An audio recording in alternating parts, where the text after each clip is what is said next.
Hey everyone, I'm Nick and welcome to the channel. As you probably already know, I like to work on cars on this channel, and I do things like install radios, work on some of the electrical systems, and a lot more. And one of the tools that I use when I work on those things is a multimeter. Now there are a lot of useful things you can do with multimeters, but today I'm going to cover the most common ones that I use when I work on cars. So let's get to it.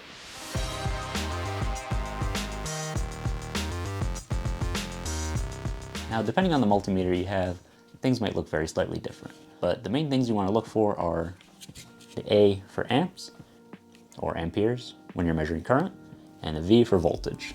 Beyond that, some of them have different settings for measuring direct current voltage or alternating current voltage. So in your household, you have alternating current. In your car, it's usually 12 volt DC range. You can actually see it on this voltmeter. This section is for direct current voltage measurement, and this section right here with the squiggle, the tilde, is for alternating current. Since we're working on cars today, we're only really going to be focusing on direct current voltage, so on this multimeter it'd switch over to VDC, and on others it would be just voltage, and on this one it could be used for both, just right here. Now all these voltmeters that I have here came with probes, and I'll show you how you would use these, but you'll notice that this one looks a little bit different. And that's because this one can do measurements using a clamp. We'll talk about that a little more later. So with the basics out of the way, let's get into a car and I'll show you what I use these for. Let's start by checking the battery voltage in my 2004 S-Class. So the first thing we're going to do is connect our probes. So usually the black probe goes to COM, or common. And since we're checking voltage, we're plugging the red probe into the V port. Here we go. We're working in DC.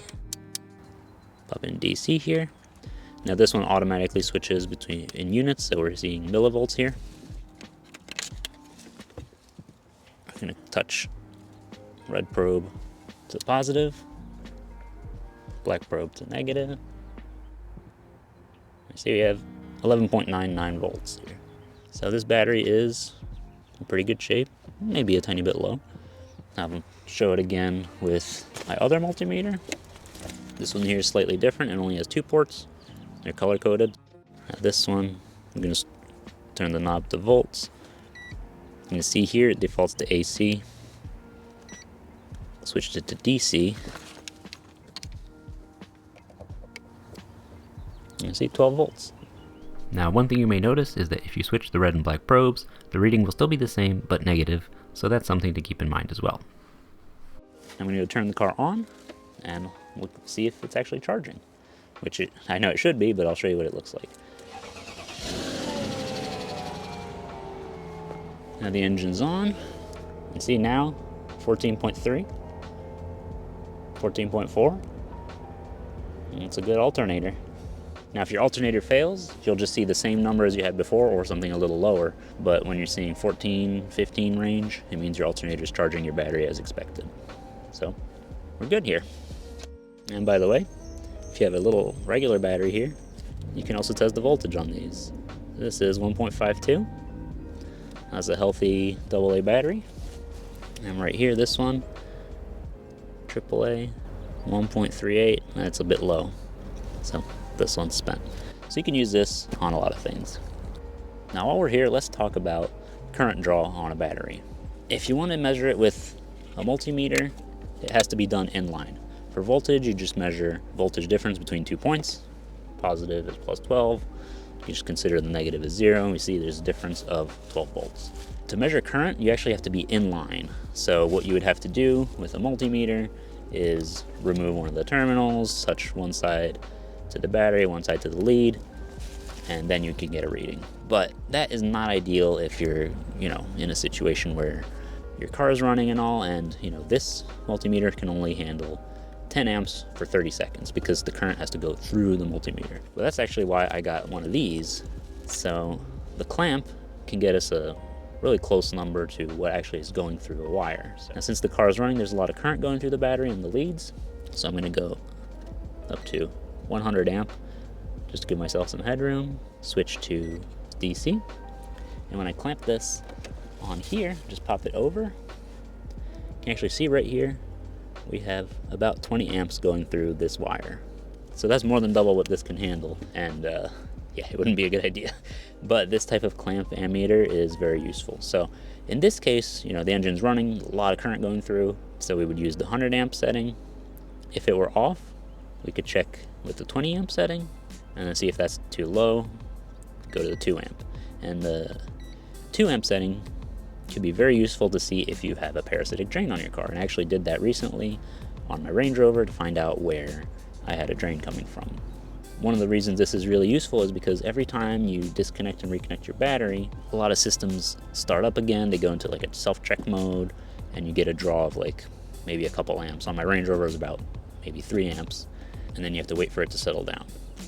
And you know, you can use one of these, especially if the car's off, but in some cases it won't be ideal. Like, you'll usually want to be measuring milliamps when you're looking for a parasitic drain, and like reconnecting the battery with the multimeter in line is not ideal. Now, next thing we're going to do is check circuits. So right now the car's on, and we're going to see which fuse circuit has 12 volts. Right now the car's on, so everything should have 12 volts, but I'm just going to show you how we can do that. So you see back here, we have a little metal screw. So what we can do, got our multimeter right here, is you touch one point to the fuse right here, and the other one to a ground. So right back there I have like a little bolt, and you can see 14.3, 14.4, which is the voltage the car has because it's running. Why do I show this? The reason I show this is because in some cases you may want to use a fuse tap to piggyback off something like this to power a device like a dash cam and something like that, and you want to find out which circuit is on when the key is in and off when the key is out, so that your dash cam doesn't stay on and drain your battery. Now, I've taken the key out of the car, the engine's off, and we could do the same thing. Touch our ground back there, and touch to this circuit. Right here, 12.8 volts. That's always on. Right here, 70 millivolts, we can consider that off. Oh, no, 12 volts.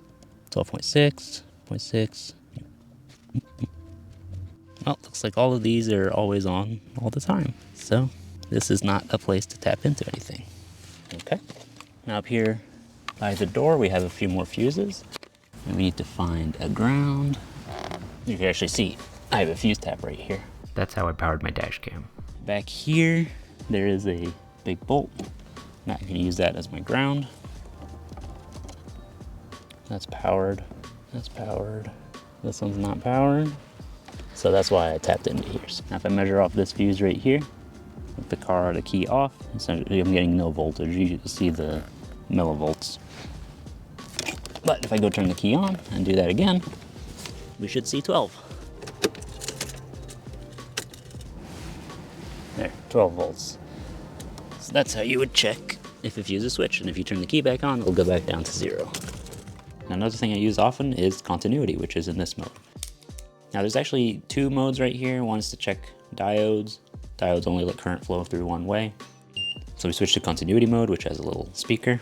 And what that does is it'll tell us if current can get from one point to another. So if it can, like in a wire, it'll beep.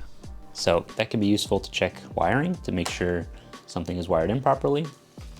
Or, check if something's grounded properly. If you know there's a ground on one point in the car and you want to check, say on the trunk lid, you can just touch it to both sides and say, yep, there's a ground. The ground is shared between these 2 parts. You can also use it to test, a connector, make sure something's wired properly. So right here, I'm going to test here. I think this is one end, and the other end should be right here. There we go. So we know that this wire right here connects to this pin right here. So you can use this mode to check that things are wired correctly, that your connections are good, and things like that.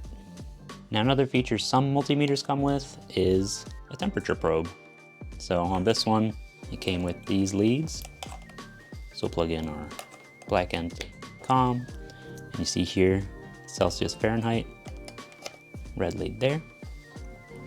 And we'll pop this into temperature mode. And see our ambient temperature is 17 degrees Celsius. We'll switch it over to Fahrenheit with the select button. And if I grab it, it just comes up because of my body temperature. We get an ice cube. 12 Fahrenheit. -8 Celsius. Now, one thing I could see this being useful for is if you service your AC, you should pop this in the vent and you can monitor the temperature to make sure it's working right. So that's what I use multimeters for most often when I work on cars. I'll leave some links in the video description so you can get some ideas of what kind of multimeters are out there and get you started if you don't have one yet. If this video helped you out, don't forget to leave a like, and if you use your multimeters for other things in cars that I missed, let me know down in the comments. If you want to see more videos like this, or you want to watch me work on cheap European cars, be sure to subscribe.